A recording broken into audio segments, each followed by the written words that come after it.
क्या आप भी बालों के झड़ने, वक्त से पहले सफेद होने, चेहरे पर दाग धब्बे, Revas face and teeth aesthetic व तजुर्बेकार डॉक्टर लावण्या की जेर निगरानी में master tank first lancer Fatima Rafi residency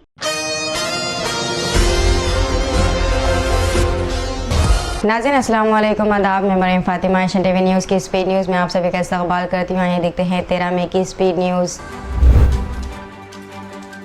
Rahul Gandhi के साथ अवामी बहस की तजवीज़ पर वज़ीर-ए-आज़म मोदी की खामोशी के बीच बीजेपी लीडर तेजस्वी ने मोर्चा संभाल लिया है। इन्होंने सवाल किया है कि राहुल गांधी कौन है, वज़ीर-ए-आज़म मोदी इनसे बहस क्यों करे।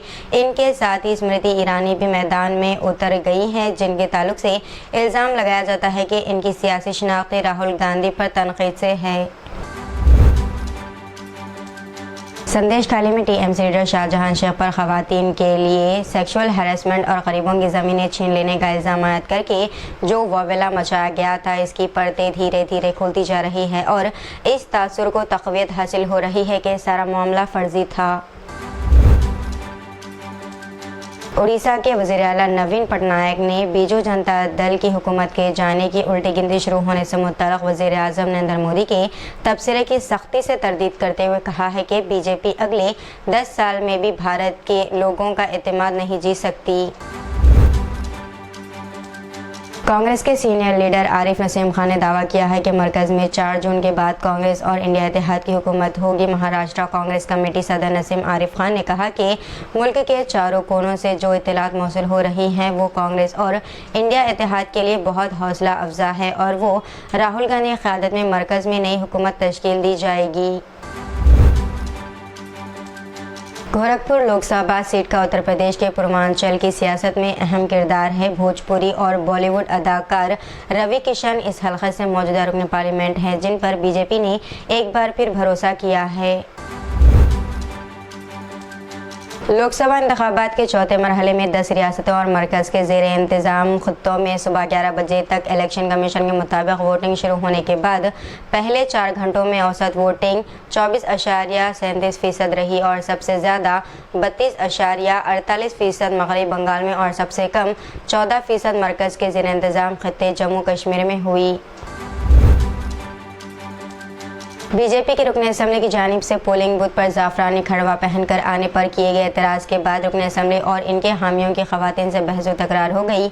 ये वाक़या तेलंगाना के ज़िले आदिलाबाद में पेश आया है। रुकन असम्बली पायल शंकर ज़ाफ़रानी खड़वा पहनकर पोलिंग बूथ पर पहुंची, जिस पर वहां मौजूद बाज़ ख़वातीन ने एतराज़ किया, जिस पर रुकन असम्बली बरहम हो गई। तेलंगाना के यादाद्री भुवनगिरी में किसानों ने अपनी खराब फसल के साथ पोलिंग बूथ पहुंचकर एहतजाज किया। इन्होंने वार्निंग देते हुए कहा कि इनकी खराब धान की खरीदारी को यकीनी बनाने की सूरत में ही वोट के हक का इस्तेमाल करेंगे। किसानों के अचानक धान के साथ पोलिंग बूथ पर पहुंच जाने पर कशीदगी फैल गई। किसानों ने अपने मुतालिबे की हिमायत में नारेबाजी भी की। जम्मू कश्मीर की श्रीनगर लोकसभा सीट के लिए पीर की सुबह से सख्त सिक्योरिटी बंदोबस्त और खुशगवार मौसम के बीच 24 उम्मीदवारों की किस्मत का फैसला करने के लिए पोलिंग का अमल पुरअमन तरीके से जारी है। पोलिंग के पहले 4 घंटों के दौरान यानी कि 11 बजे तक मजमूई तौर पर 14.94% पोलिंग रिकॉर्ड हुई। नेशनल कॉन्फ्रेंस के सदर डॉक्टर फारूक अब्दुल्ला ने पीर के रोज़ इल्ज़ाम लगाया है कि गुज़िश्ता 2 दिनों के दौरान इनकी पार्टी के कारकुनों को हिरासत में लिया गया। इन्होंने कहा कि मैं वज़ीर आज़म और वज़ीर दाखिला से सवाल पूछना चाहता हूं कि हमारे वर्करों को क्यों बंद किया गया, क्या वो हार से डरते हैं।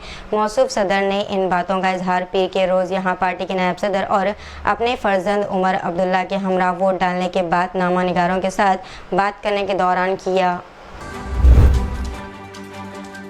वाईएसआर कांग्रेस के रुकन असम्बली शिव कुमार ने इन्हें कतार में ठहर कर वोट के इस्तेमाल के लिए राय दहिंदों की ख्वाहिश पर अपने हामियों के साथ मिलकर राय दहिंदों पर हमला कर दिया। जवाब में इस शख्स ने भी रुकन असम्बली को तमांचा रसीद कर दिया। इसके साथ ही रुकन असम्बली के हामियों की बड़ी तादाद ने पोलिंग बूथ में ही राय दहिंदों पर हमला कर दिया। वाज़ेह है कि AP में लोकसभा और असम्बली के इंतखाबात एक साथ हो रहे हैं। तेलंगाना के वज़ीर आला रेवंत रेड्डी ने ज़िले महबूबनगर के कोडंगल में अपने अरकान ख़ानदान के साथ पहुंचकर हक़ राय दही से इस्तिफ़ादा किया। तेलंगाना के नए वज़ीर आला मल्लू भट्टी विक्रमार्का ने खम्मम ज़िले के मदीरा टाउन के एक प्राइमरी स्कूल में बनाए गए पोलिंग बूथ पहुंचकर अपने अरकान ख़ानदान के साथ वोट के हक़ का इस्तेमाल किया। हैदराबाद लोकसभा की बीजेपी उम्मीदवार की जानिब से बाज़ पोलिंग बूथ्स पर मुस्लिम खवातीन वोटर्स के चेहरों और शनाख्ती कार्ड्स की जांच करने का वीडियो सोशल मीडिया पर वायरल हो रहा है। इस सिलसिले में शहरियों ने शदीद नाराज़गी का इजहार किया है। इनका कहना है कि माधवी लता आज़ादाना और मुनसिफाना पोलिंग में रुकावट डाल रही हैं और ख़ास तौर पर मुस्लिम खवातीन को निशाना बना रही हैं। तेलंगाना में पार्लिमानी इंतखाबात के लिए वोट डाले जा रहे हैं। शहरियों के साथ साथ मुअज़्ज़िज़ शख्सियात और फिल्म इंडस्ट्री से वाबस्ता शख्सियात ने भी हक़ राय दही से इस्तेफ़ादा किया। Mega star Chiranjeevi, junior NTR, Allu Arjun, Shrikant और दीगर फिल्म एक्टर्स ने अपने अरकान ख़ानदान के साथ पोलिंग मराकज़ पहुँच कर हक़ राय दही से इस्तेफ़ादा किया। इन अदाकारों ने शहरियों के साथ कतार में खड़े होकर हक़ राय दही से इस्तेफ़ादा किया। तेलंगाना में 17 लोकसभा सीटों के लिए पोलिंग जारी है। अब तक कई अहम शख्सियात ने अपने वोट के हक़ से इस्तेफ़ादा कर चुके हैं, जिनमें काबिल ज़िक्र सदर कुल हिंद मजलिस, इत्तेहादुल मुस्लिमीन व रुकन parliament Hyderabad barrister Asaduddin Owaisi, chief minister Revanth Reddy, सदर BRS चंद्रशेखर राव के अलावा मुख्तलिफ सियासी जमातों के उम्मीदवार, कायदीन, वुज़रा, साबिक़ वुज़रा और फिल्मी शख्सियात व दीगर शामिल हैं। मक्का मुकर्रमा में कारकुनान खुसूसन सफाई अमला हज़ारों ज़ायरीन के होते मताफ़ और हरम के दीगर हिस्सों में जिस माहिराना अंदाज में काम करते हैं वो हैरान कुन लगता है। इन खदमात की मज़ीद बेहतरी के लिए सऊदी वज़ारत हज व उम्रा ने मक्का मुकर्रमा की उम्मुल खैर यूनिवर्सिटी के शराकत से हज व उम्रा ज़ायरीन और ममलिकत आने वालों को खदमात फराहम करने वाले अहलकारों की सलाहियतों को बढ़ाने और बेहतर बनाने के लिए इनिशिएटिव का आगाज़ किया। तेलंगाना भारतीय जनता पार्टी यूनिट ने 13 मई बरोज़े पीर को डंडीगल में प्रेस कॉन्फ्रेंस करके चीफ मिनिस्टर रेवंत रेड्डी के खिलाफ इंतखाबी ज़ाब्ता अखलाक की मुबैना खिलाफ वर्जी की शिकायत चीफ इलेक्टोरल ऑफिसर से की। अवाम बीजेपी को वोट ना दे। बीजेपी के रियासती जनरल सेक्रेटरी वेंकटेश्वरलू ने अपनी शिकायत में कहा कि चीफ मिनिस्टर की प्रेस कॉन्फ्रेंस को टीवी चैनल्स पर सुबह 11:40 से 12:30 के दरमियान बराह रास्त नशर किया गया, जो कि अवामी नुमाइंदगी एक्ट की दफ़ा 126 के खामोश मुद्दत के उसूल के तहत सख्ती से ममनू है और मॉडल ज़ाब्ता अखलाक के खिलाफ वर्जी है। शहर हैदराबाद के रेड हिल्स के पोलिंग स्टेशन में दिल का दौरा पड़ने से टिम्बरिज स्कूल के प्रिंसिपल की मौत हो गई, जो इंतखाबी ड्यूटी पर तैनात थे। हैदराबाद बीजेपी MP उम्मीदवार माधवी लता के खिलाफ मुकदमा दर्ज किया गया। इलेक्शन ऑफिसर रोनाल्ड रोज के हुक्म पर मलकपेट PS में मुख्तलिफ दफ़ात के तहत 505, 186 अवामी नुमाइंदगी 171 एक्ट के दफ़ा 132 के तहत मुकदमा दर्ज किया गया। केटीआर ने लोकसभा इंतखाबात के दौरान अपने बेटे हिमांशु और बीवी के साथ नंदी नगर बंजारा हिल्स के GHMC कम्युनिटी हॉल में वोट दिया। केटीआर ने कहा कि इंतखाबात 5 साल में एक बार हुकूमतों को मुंतखब करने का एक मौका है। इनका कहना था कि जब हमारी हुकूमतों का फैसला करने का इख्तियार अवाम के हाथ में है।